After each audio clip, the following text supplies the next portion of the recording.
Assalamualaikum. Waalaikumsalam. Hai. Hai. Nama?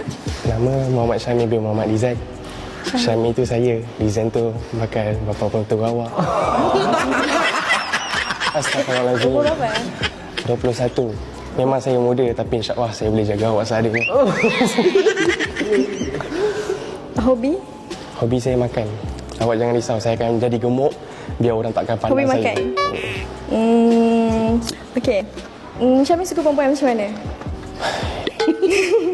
Susah nak bagi tahu sebab semua benda ada depan mata. Ada ex?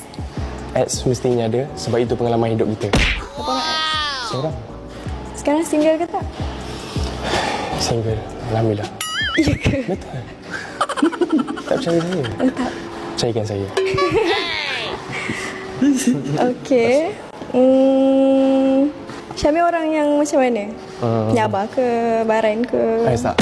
Badan tidak ada dalam diri saya. Yakin? InsyaAllah. Kenapa tangan macam tu je? Saya memang terbiasa macam ni. Ya. Apa maksud macam tu? Ha? Sopan lah. Sopan. Alhamdulillah. Sekarang single lah. Saya tak pernah pandang muka awak lama-lama sangat. Kenapa? Nampak manis sangat. Awak, saya nak tanya awak juga boleh? Boleh? Awak single ke? Tak.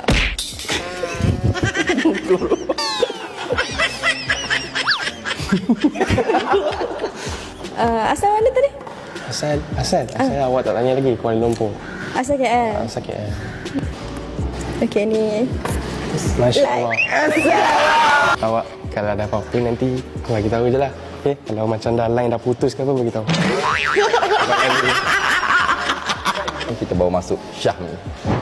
Okey Syahmi, jadi antara Safwan dengan Mu, dia lebih pilih Mu. Oh, alhamdulillah. Tak tahu nak gambarkan macam mana.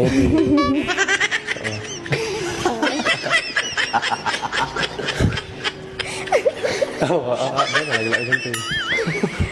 Pernah, Safwan pernah dengan Farida, adik. Sekarang ada dengan Farida. Ya. Tapi kita orang tak dapat apa tahu Aina.